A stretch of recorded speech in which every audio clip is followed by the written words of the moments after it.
Hi students, I wanted to go over the research chapters for the research paper that you're going to be working on.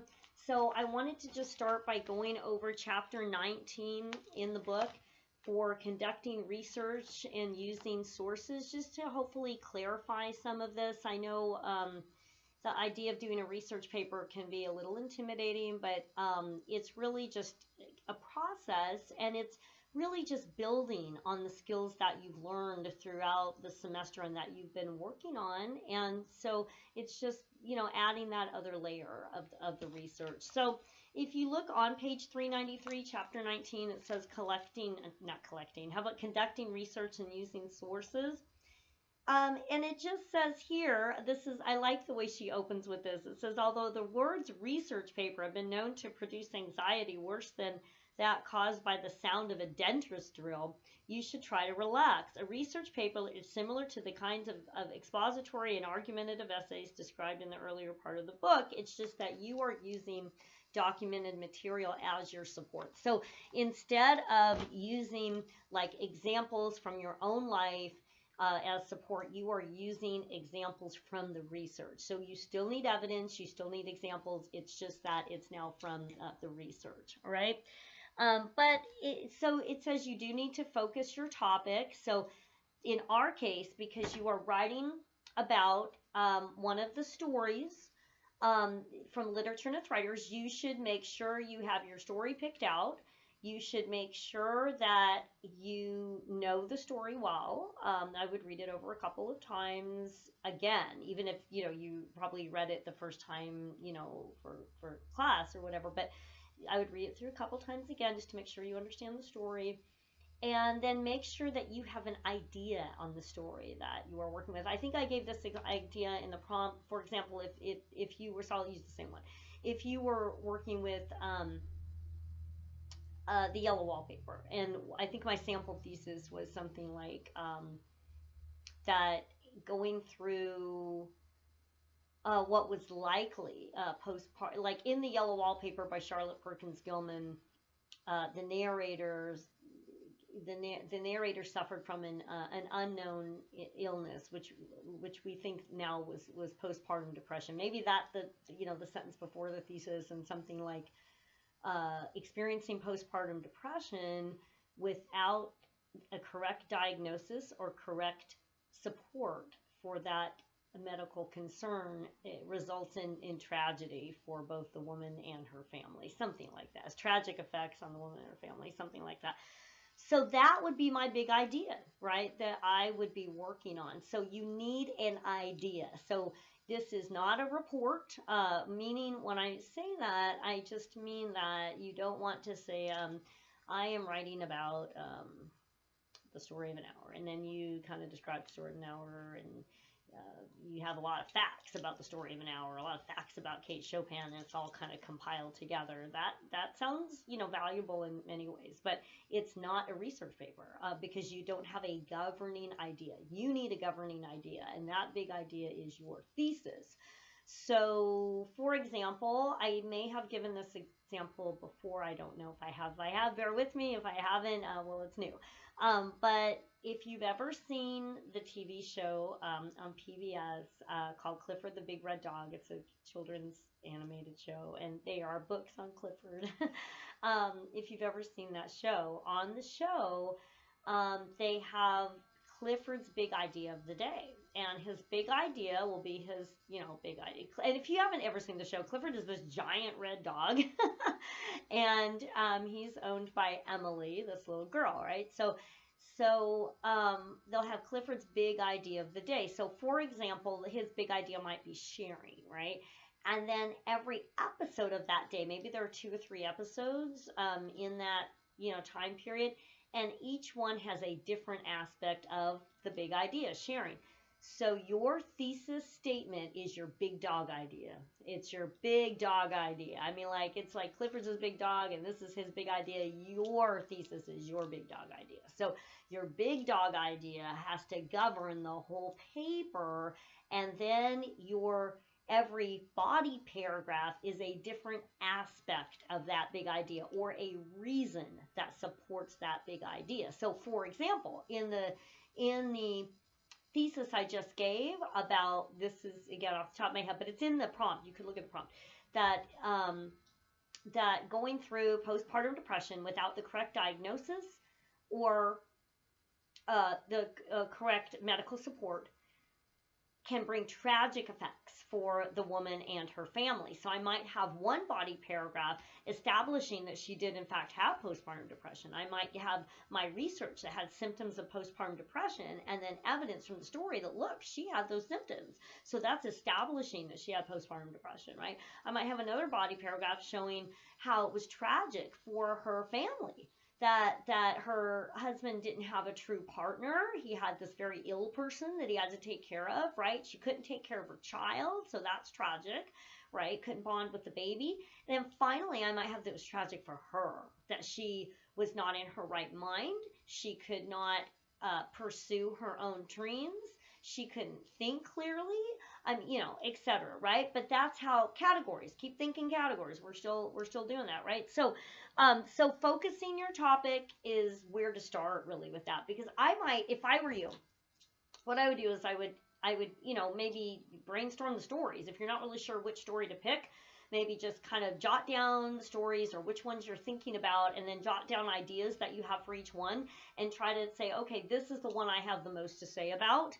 Or, whatever. I mean, I don't think I would do eeny, meeny, miny, moe, to draw straws or something. I don't know. No, I would really pick the one that you really have something to say about, and the one that you know the best or something, right? So, all right, very good. All right, so let's go into the next part when it says, beginning your library research. This is on page 395. There's a lot of good info about that. So we can all do this online now. That's super cool, especially the situation we're in with COVID. But, back when I was first writing research papers, it would involve going to the library and then you walk out with a stack of books, right? I mean, that was kind of fun. But we don't have to do weightlifting right now to do a research paper. We generally do this online. And the exciting part is you have found out so much information from LR10 about how to do that.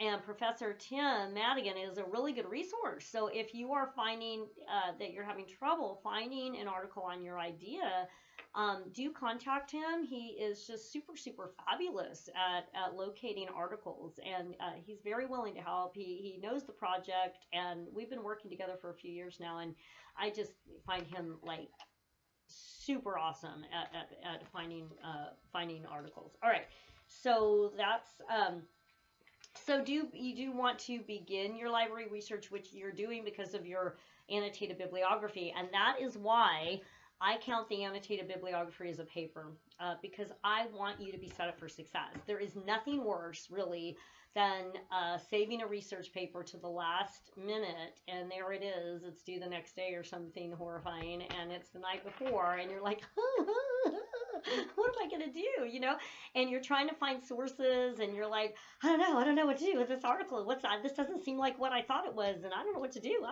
Right? Horrifying.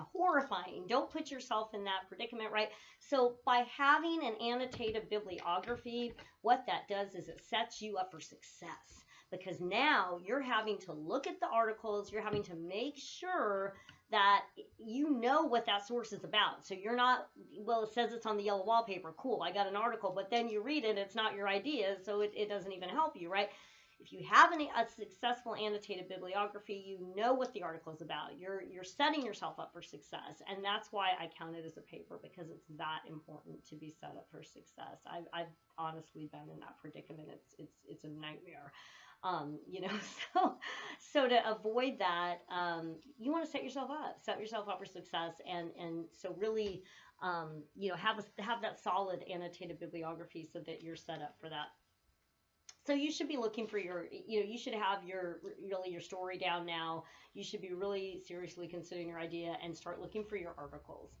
All right, so, and then it says, though, I'm going to just point you to page 401 in the textbook, and it says,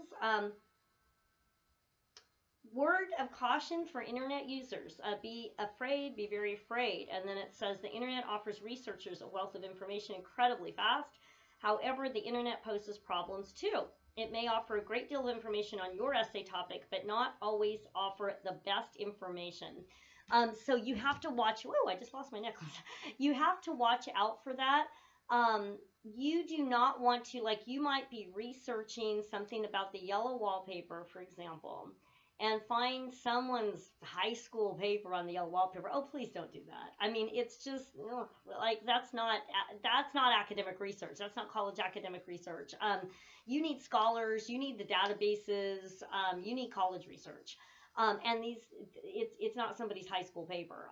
You also don't want there are some popular sources that do not belong in your research paper. I'm going to just name some that have come up.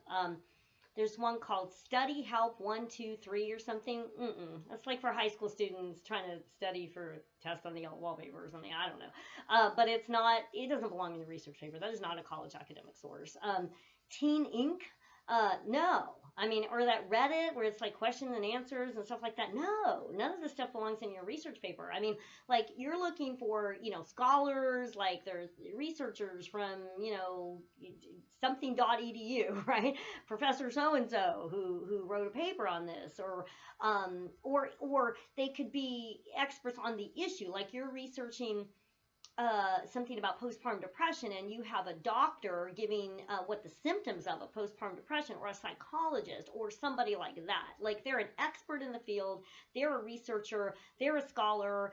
It comes from like a edu, college website or a government website or something like that. You want to steer clear of, like say you're working with Edgar Allan Poe and you've got you stumble upon a website that's like fans of Edgar Allan Poe. Probably not. I mean, it doesn't. That's probably just going to be more popular source and not an academic source. So you want to steer clear of that. However, these lines can sort of blend as well. For example, it was like last semester. So I don't know if I can't remember if the article was written in 2020 or 2019. I think the article was written in 2019, fall of 2019. There was a really good article in O Magazine that had about women's health, where women are often misdiagnosed because their concerns are dismissed, and still today. And that was a direct connection with the yellow wallpaper. And the author even mentions the yellow wallpaper in the article. And I can't remember the name of the article, but I actually sent an email to Professor Tim Madigan to ask if he remembered it, because he posted it for students last semester. It was so good. Well, O Magazine is a popular magazine. I mean, you can buy it in the grocery store, except it's the last month where all these magazines are going away. It's going out of print after this month. But at any rate, it's a popular magazine, but it's extremely well written, and they often have actually scholarly articles in it, which is super cool. So if you're not sure, ask, because there can be kind of a blend there at times. But when in doubt, stay with what you know to be scholarly sources. All right. So let's see. Let's move on to page 402. It has some questions to ask yourself to evaluate your sources if you're really not sure. Like you've gotten a source and you're like, I don't know, does this work or not? Here are some questions to ask. What is the purpose of this website? To inform, persuade, market a product, a service, share an interest, or entertain? To whom is this site primarily directed, and why? So again, if it's a college website, if it's a university or college, or it's a government website, that's probably fine. But if it's just like a fan page on that author, or if they're actually marketing, selling things, I don't know what that would be off the top of my head, like Edgar Allan Poe fan memorabilia or something. It may not be what you need. I don't know. It depends. So I know that there's a Kate Chopin museum that I have had students get really good information on. So if it's a museum that is dedicated to the author, those usually have very good historians working on the material there. So that might be very good, actually. So it really depends, but usually not something that is designed to sell products or something like that. Um, then it says, who is the sponsor, author, or creator of the site? So is it a business? Is it an educational institution, a nonprofit, a government agency? I mean, just you should know like who's putting this out. I mean, do they have some kind of something they're trying to promote, with this? Do they have an agenda of some sort? Does the sponsor or author reveal a clear bias or strong opinion? Does such a slant undercut the usefulness of this information? So if they have a clear agenda that they're trying to put forth, that might not work. And I'm trying to think right now for our issues if that would come up. But I mean, it could, but I just can't think how it would come up. But you want to make sure that it's not. Okay, I'll give you an example that has nothing to do with our article, I guess. Like for example, if you were working on an argument paper, and it had something to do with gun use or something, you wouldn't only want to use the NRA website. It's not that you couldn't use them, but they clearly have a focus, right? I mean, they're not unbiased, so they're trying to promote their point of view, which is fine, but that would not be your only source, right? Similarly, if you were dealing with like an animal issue, your only source should not be PETA. You can include them, but of course they have a point of view that they are trying to put forth, right? So you want to stay with something that is not seeking to put forth a point of view, but just seeking to give information. All right. Fine. All right. So then there are some other questions like, when was the site produced? When was it last updated or revised? If links exist, are they still viable or up to date? Sometimes information changes. Now, all of these stories are pretty much classic stories, so you're probably in good shape. But sometimes they do have new research about the authors, even from the past. And if you're working on an author that's still alive and well, then there could be definitely updated information about like their life, because that's an idea of how the author's life connects with the story. For example, the story that we just read by Alice Walker, well, she's alive and well, right? So you might choose to work with her, and you might want to get the updated, depending on what the focus of your paper is, you might want to get the updated information, that is, because that when the author is living, and that the information can change as far as that. Also, information on the issue can change. So we have much more enhanced information on like postpartum depression, and they had no information about that at the time of the yellow wallpaper. As far as that, there was not even a condition called postpartum depression. So you want to get the most updated information. All right, so you just want to make sure about that. Is the information accurate? How might the material be cross-checked and verified? So you want to make sure that you're not just including some rumor in here that is not like, someone posted something about Edgar Allan Poe, and okay, I'll tell you one about Edgar Allan Poe. Like, I don't know, there's some hearsay that he was addicted to drugs or something. I don't know if that's true or if it isn't true, honestly.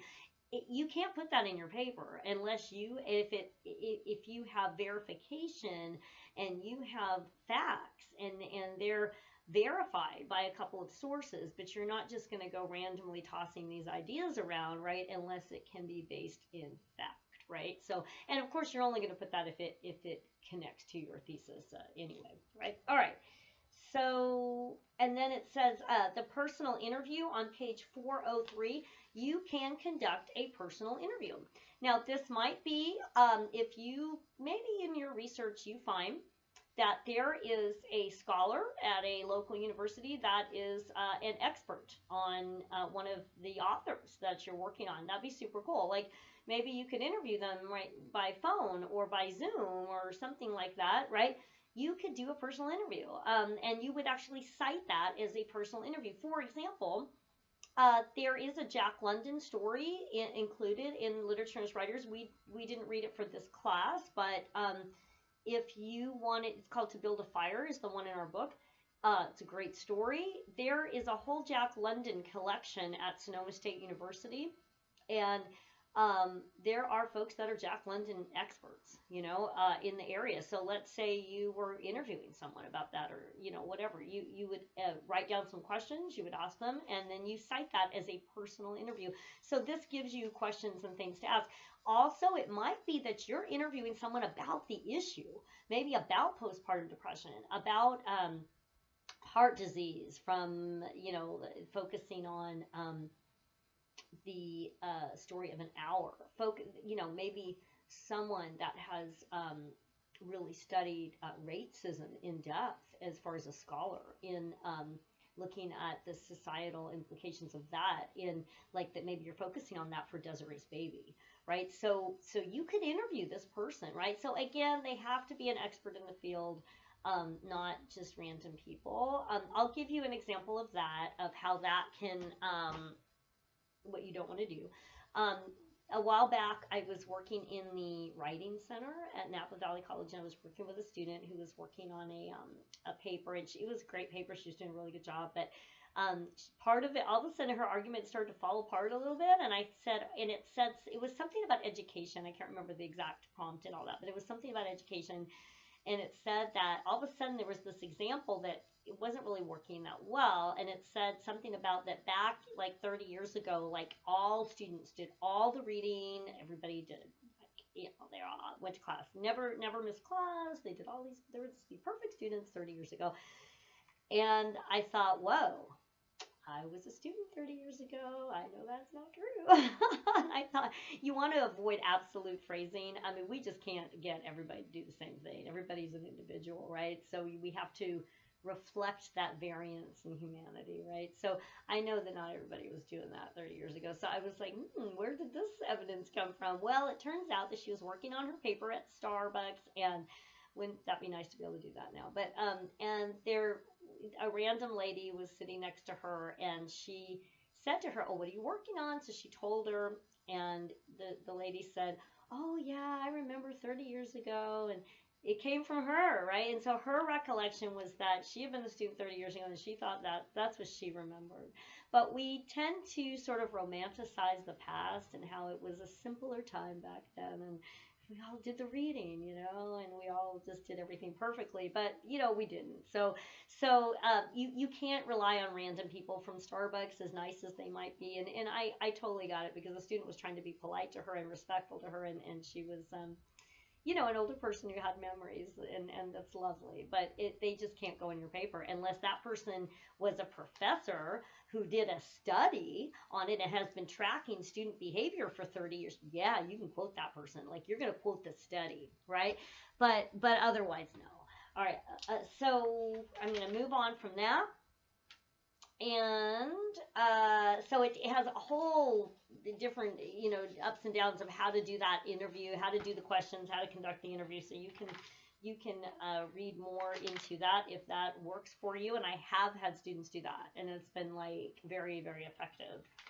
And the person interviewing, it might just relate to your topic. So for example, I once wrote a paper on the grapes of wrath, and I made this sort of connection between the Jodes who migrated from the Midwest to California, and how they were not welcomed into California. In fact, they were treated horribly. And I made that connection, that often folks that are immigrating from other countries are also treated that way today. And I was making that connection with the grapes of wrath. And so I had a teaching assistant whose family had immigrated from a village in Mexico, and I was trying to equate the Jodes with their village in, the Midwest, with the folks and in the village in Mexico, and how it was really kind of a common experience. And I interviewed him of what it was like in the village in Mexico that he lived in. So it's not that he was a professor. In fact, he was a student.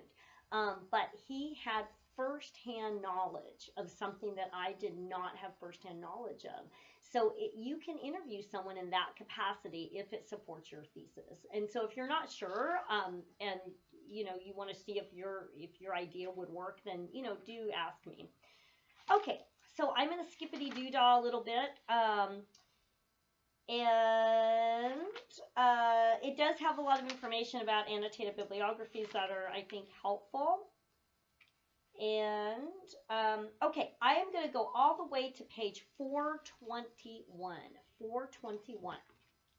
All right, on page 421, this is a super good page. So you should, like, check out this page in depth, 421, because this tells you how to weave in your research, your quotes, your facts, how to weave them in to your body paragraphs for clarity. It's so good because it's hard to do that.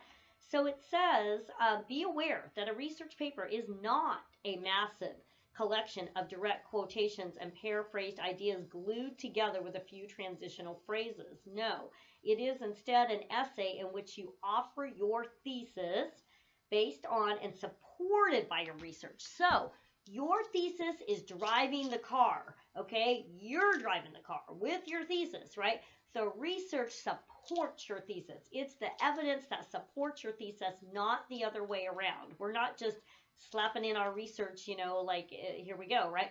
Got to support the thesis, right? So you have to weave it in a way that is logical and makes sense and supports that thesis and then supports the topic sentence in the body paragraph, all right?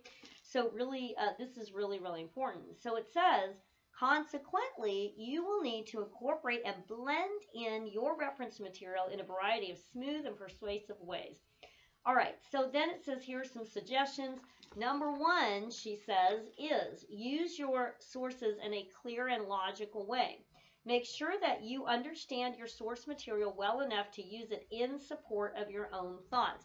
There's nothing more confusing than a quote that doesn't really support the topic sentence. And I know as a reader, I'm like, I'm reading it and I'm reading it again. And I'm like, why does it seem to support that? How, you know, and sometimes it's because we see a connection, but we're not explaining it. So as well as we could. We've got our topic sentence, and that's why I always say the next later is explain the topic sentence, right? And then put in your evidence, because otherwise the reader doesn't necessarily see it like you do because they are not thinking of it in that particular way, right? So there needs to be that connection. You've got to build this, you know, with your layers. You don't want to just drop in the quote and the reader's like, I don't know, right? Or sometimes we just like the quote. It's a good quote and we want to make it fit, right? And sometimes it doesn't fit. You've got to make sure that the quote really does go with that topic sentence. And of course with your thesis. And sometimes it doesn't. It can really help to have another pair of eyes look at your paper, and they don't have to be an English teacher. It can be someone in your family or someone like that can look at it. They don't even have to know, you know, all the Englishy terms like thesis statements and topic sentences, but they can say, I don't know what you mean here. This is sort of confusing. This is confusing might be this quote doesn't really work here, right?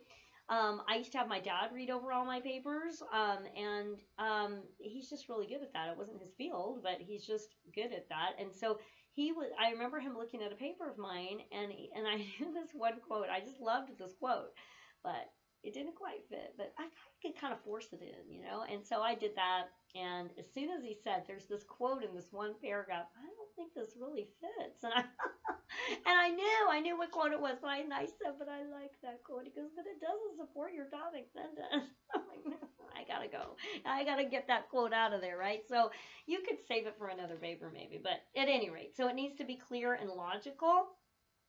All right, and then it says don't overuse direct quotations. It's best to use a direct quotation only when it expresses a point in a far more impressive, emphatic, or concise way than you could say it yourself. And it gives a couple examples.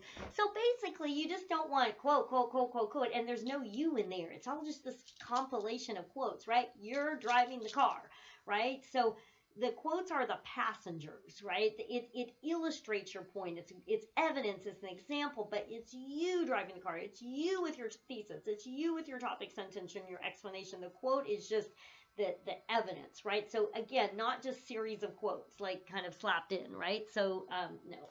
All right, and it gives some good examples here, so check those out.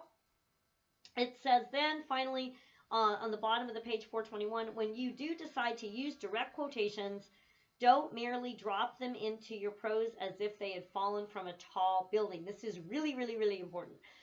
So instead, lead into them smoothly so that they obviously support what you are saying. So they give a really good example here. I'm going to point you to the bottom of page 421. All right, here's dropped in.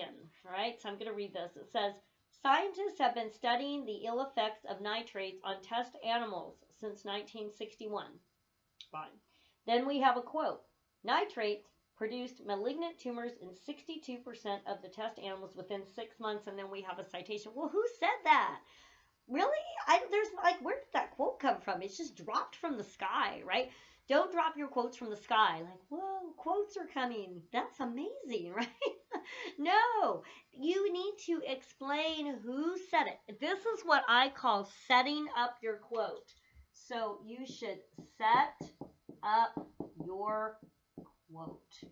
So, for example, if we were in our normal classroom and we had a visiting person coming, a visiting professor to speak that day, I would probably say to you, oh, this is Professor so-and-so, and he's here to speak about like Edgar Allan Poe. He's an Edgar Allan Poe scholar or something like that, right? And I would give a little bio of him and his experience, and then he would talk to you about Edgar Allan Poe, right? But if we had a normal class, like this is not just video, right?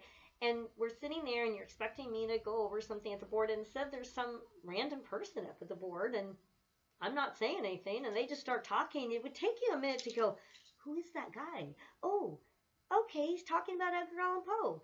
Oh, okay, like you're having to figure it out as you go along. Don't do that to your reader. Super confusing, right? Don't confuse your reader, right? So set up your quote. So instead, you would say something, well, I'm going to give you the example they gave here, better. Let's do this. We'll go with the book. Better. Scientists, here we go. You can read along. Scientists have been studying the ill effects of nitrates on test animals since 1961. Listen to this. Check this out. According to Dr. William Smith, according to him, right, head of the Ferrell Institute of Research, who conducted the largest experiment thus far. And then we give the quote. So we set up the quote, right, according to, like, so I'm going to write that down. According to whoever it is, who, and then say who he is. I put who is this person. All right, give who they are, and then, finish your sentence, and then do the quote, and then do your citation. That is called, I always call it, setting up your quote, right? Introducing your quote, you could call it. You should do that in every case, right? You don't want to just drop quotes from the sky. The quotes are falling. No, very confusing. Don't do that. The other good thing that does is it builds your body paragraphs. You've got to do 5 to 7 pages, right? So you need to build this out. You need to develop this. And so this is a way to do that. You're setting up your quote according to, and again, I'll say it just like they said because they did it really well. According to Dr. William Smith, head of the Ferrell Institute of Research. So, according to Professor Susie Smith from University California, Davis, who has Kate Chopin, who is a Kate Chopin scholar, blah, blah, blah. And then I'm going to say her research or whatever, and then there you go. Now you can have a quote, right? So just think of your quote as a person that needs to be introduced, right? Again, the reader needs that connection. You don't want to be just a random person popping into rooms or quotes falling from skies or, whatever.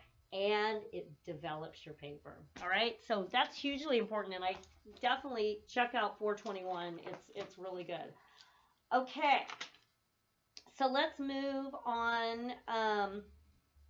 This is kind of helpful on 422 when it says vary your sentence pattern when you present your quotations. Just kind of, to vary your wording so you don't, just sound like repetitive. That has some really nice ways to do that with your quotes.